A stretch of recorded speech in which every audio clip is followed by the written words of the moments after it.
Hello, this is Food Chain Barbie. This is one of many of Tom Forsyth's photos taken with Barbie dolls and kitchen appliances. Tom Forsyth is the artist. This case is between Tom Forsyth and Mattel, which lasted from August 1999 through June 2004.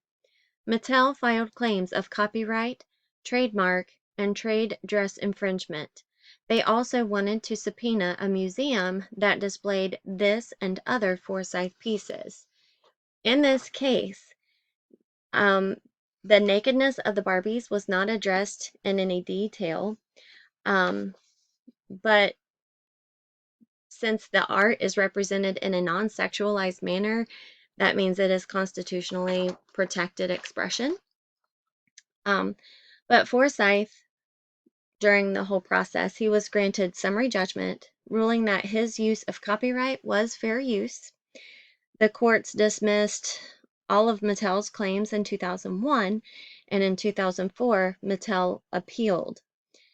June 2004, the courts ruled the claims were groundless, unreasonable, and frivolous.